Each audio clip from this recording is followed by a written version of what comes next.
Hold, don't leave. Here's Senators Scott and Barrasso. I didn't hear anything new at all. We were here all day yesterday for about 13 hours. No new material presented. It still seems to me as this was an effort by the Democrats in a very partisan way to bring a case against President Trump because they weren't happy with the results of the 2016 election and are concerned that they're going to have real problems in the 2020 election when we look at the candidates running for president against President Trump. Nancy Pelosi said they've been at it for 2.5 years, and the reality is that these phone calls didn't happen until this past July. I'm here with Senator Scott, and we've been talking about the fact that this is not just about the impeachment of the president. This is a focus on an attempt by the Democrats to take the Senate, which is what Senator Schumer essentially admitted in an interview with the New York Times. Yeah, there's no question that when you think about this entire process, if yesterday they were going to present today overwhelming evidence, what we've seen is just a rehashing of yesterday's charade.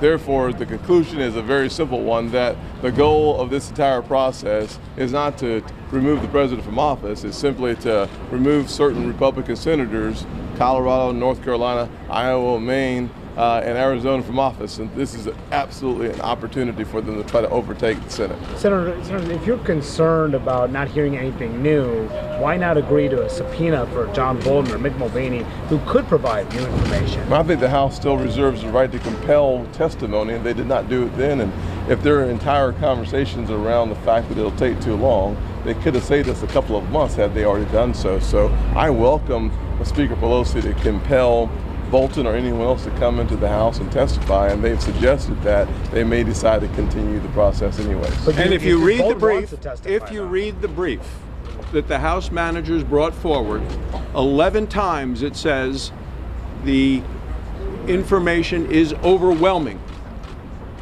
The facts are overwhelming. Nadler has said we could do this in 3 minutes, that it's a rock solid case.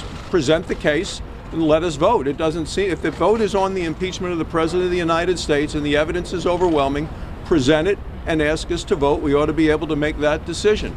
Right now we're going to hear from the managers. They're about 5.5, 6 hours into a 24-hour presentation. We'll then hear from the White House in their defense and then have 16 hours for questions.